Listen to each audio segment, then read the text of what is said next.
Get ready for the next battle.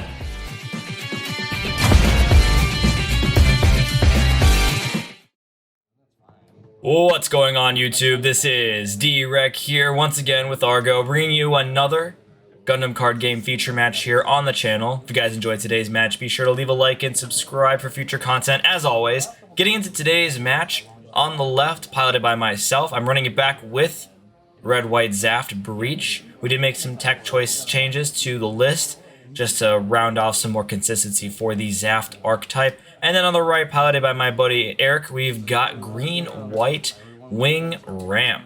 Pretty straightforward list for green-white ramp there. Playing the Shenlong, the Death Scythe, and the wing package there, all in one, with the small white package for the draw engine and some early game, but largely focusing in on the green Operation Meteor techs there. In today's match, though, we've got Eric taking the first turn, playing his one resource there, but again, with green, no real one drops for the early game. Unless you're going second, you may have something that you could play for two on turn one if you have the EX resource there, but generally, it's a play one resource and pass for green, unfortunately. My turn one's going to hit a Overflowing Affection down on the board there. We're going to discard the Justice off of the draw two trash one there. That'll be the end of our turn one. Ideally, if we can get a good combo set up on the board between support cards as well as the cards that do offer breach, whether that's the Dual Gundam, the Mobile Armor, Aegis Gundam, and then we are now running the other base that gives breach 3 to a unit with AAP 5, so we'll be able to benefit from more units in addition to the ones that already have inherent breach, or taking the inherent breach units and giving them an additional breach to stack that. So for bases that have 6 HP, breach 3 on top of another breach 3 stack makes breach 6. We'll be able to take advantage of the stacking effect of breach there. Likewise, in this situation, for example, Eric's throwing down a underground mining facility that's going to have 6 HP. If we were able to pull off that full combo there, the base that provides breach plus a unit that inherently has breach, that would deal the 6 inherent damage to the next card in the shield area, eliminating that base right off rip. So it really contends with players that are playing the higher HP bases just for the draw off of shield, as opposed to a effect-based base that has 5 HP or 4 HP if you're playing side 7, or I believe there's another blue, the Kusanagi. If you're playing those for the effects there, they only have 4 HP. Really solid bases despite having 4 HP only, but in some instances that might be a little too underpowered or under health in that instance there. Getting into our turn 3, so we're going to tap 3 down. We're going to tap 3 down. There's a couple options in the list that does cost 3. We're going to throw down a Mobile Armor Aegis Gundam. And again, that's another card that has the inherent breach 3. And we're going to use the EX resource. We're going to link it to the Atherin Zala. It's going to make it a 4/6 with breach 3. And it can attack this turn. In addition to the effect of Atherin, it can attack a level 5 or lower active enemy unit there. So we'll be able to swing into the Duo Gundam as we're going to right there. And then the breach 3 is going to apply 3 damage to the underground mining facility. Really solid combo there. Putting 2 damage counters on the Aegis Gundam there, making it a 4/4. There's a couple cards in green that could definitely, at this stage in the game with cost 4, be able to eliminate that pretty easily. But it's going to come down if he has the combo in hand to do that or not. He's going to pay 3 and throw down a Bird Mode Wing Gundam. That's going to give him the EX resource ramp there. And he's going to use it right away. Or, no, he's going to tap down a normal resource. He's going to save the EX resource for later. And it's going to give him the Hero Link. It's going to make that a, that's a 2, 3, 3. That's going to be a 4/4 with the Link effect from Hero there, giving an additional +1 AP and HP. Really solid. Just a good way to swing into something early on for 4. And then having 4 HP is also really solid for him as well. He's going to swing at base here. That's going to eliminate my EX base. Or...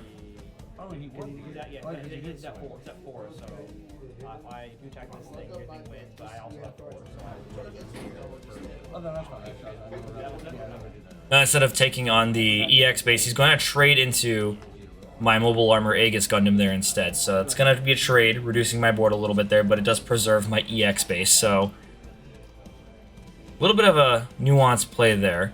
He definitely could have preserved the body there and swung into shield, but I think in his instance there, getting rid of something that has breach was probably the better play in this instance here. Definitely would have been something that would have been threatening next turn if I still had that on the board there. Would have been able to trade into his burn mode there and then still apply the Breach 3. We're going to throw down a regular Aegis Gundam here, and we're going to play an Overflowing with our last resource there to draw and pitch something.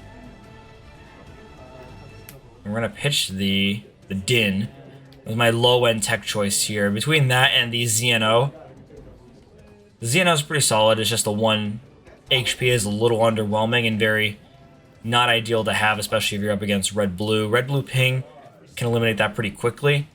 But early on, if you have the ZNO there and you're going up against something like the Duo's Leo there, you'll have a way to contend, and then with the first strike, you'll be able to deal with that without losing any HP on that swing there. So pretty solid situation to be in there. I did see he drew into a Wing 0 there, so definitely a big threat if we get too far into the late game. I believe he's now at 6 or 7 resources, including the EX resource there. He's going to throw down a Death Scythe, and then with his 5th resource, so he had 5 total, plus the EX resource. And then he ramps 1, so he has now 6 tapped with the EX resource up there. And he has the link, so that I'll be able to swing.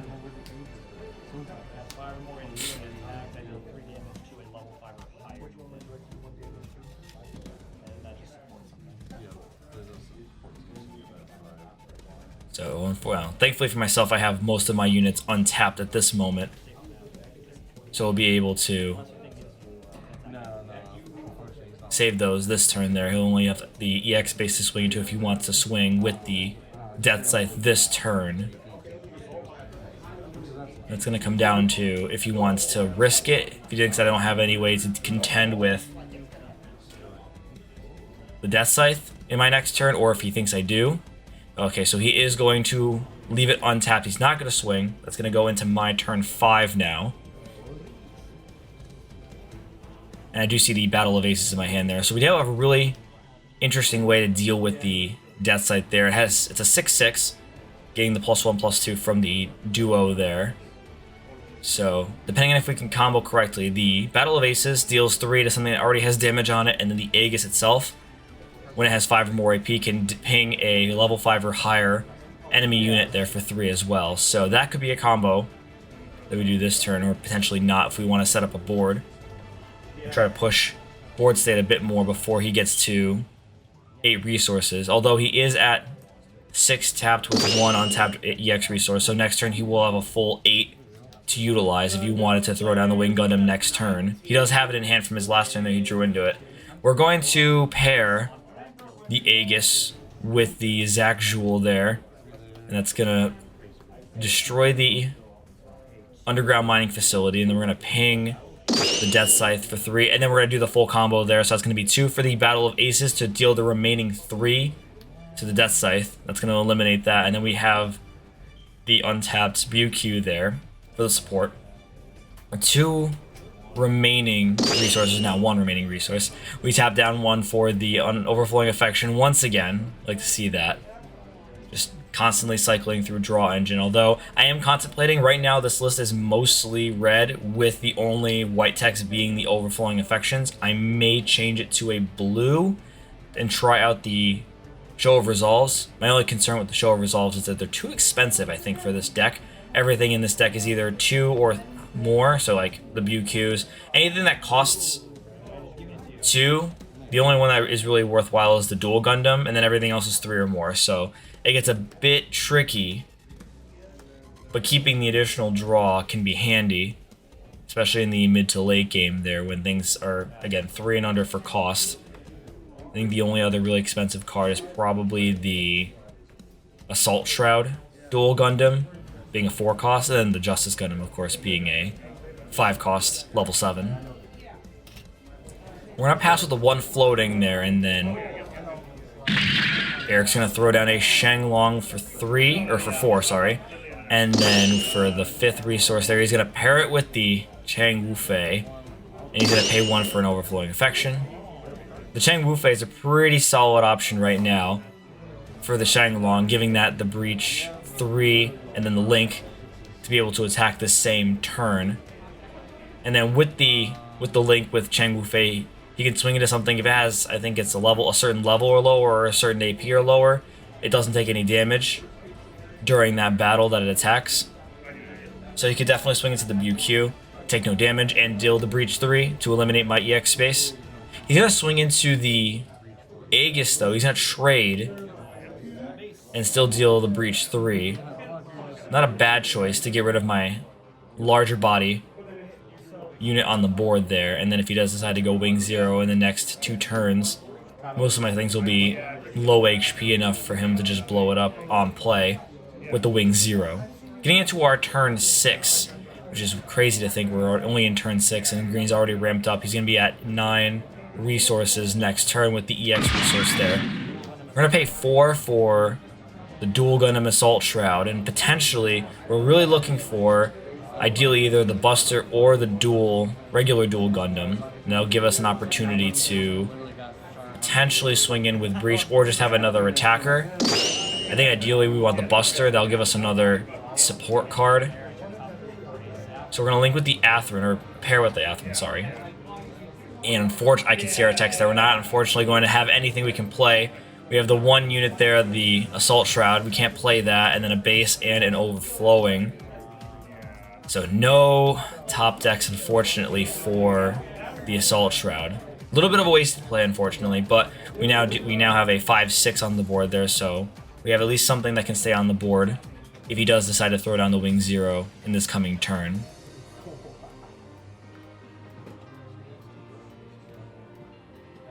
Our hand is looking pretty low.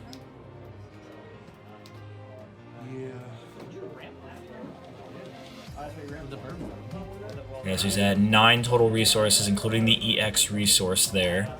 And I think he's gonna tap down 8, and here comes Big King himself, Wing 0. Coming in dealing 3 to everything, level 5 or lower. That's gonna hit my dual Gundam there for 3. And then the BQ is gone finally after being there since the beginning of the game. And he does have the link. He's using the EX resource to link the hero. That's going to swing into shield. Bring me down to, I believe, 5 shield. I think I'm at 5 shield currently at this point in time.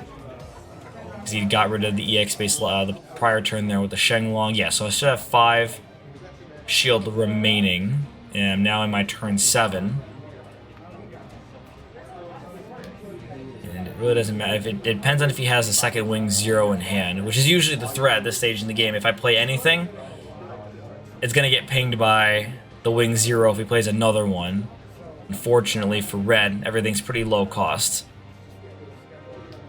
So we're going to throw down an Aegis Gundam and a dual Gundam, and we're going to hope that he does not have the Wing 0.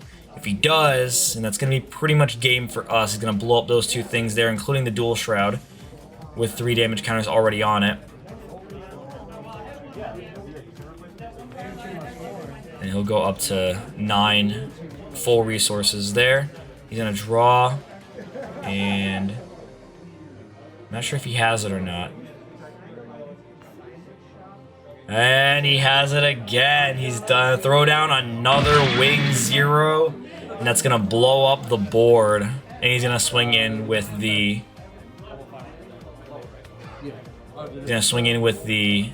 piloted Wing 0 from the previous turn there into base. No burst effect there, unfortunately for us. And we're going to go into our turn 8 now. I don't think we have anything that we can really play. I see an Atherin. And... we're going to pay 3. We're going to throw down 2 blitzes, and we're going to call it a day.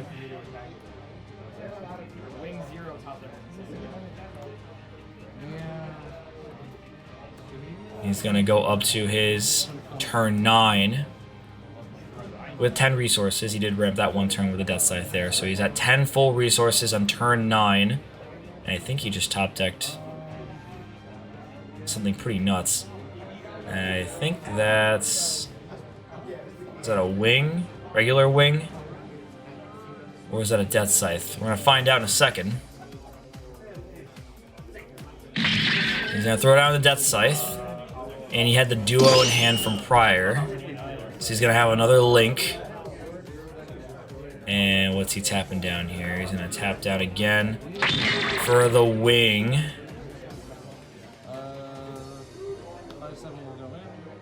He's gonna swing in. And we're gonna flip over a duel. He's gonna swing it again. We're gonna hit another duel. Ah, unfortunate situation. And then our third is another no burst effect, and then that'll be the end of his turn 9, getting into my turn 9 now. And I have a base and a pilot. Unfortunate situation to be in. We don't have enough to swing in for game, sadly. We don't have enough to swing into all of his shield and then swing for game. I'm gonna throw down a base, hope for the best. Draw, I believe, another pilot.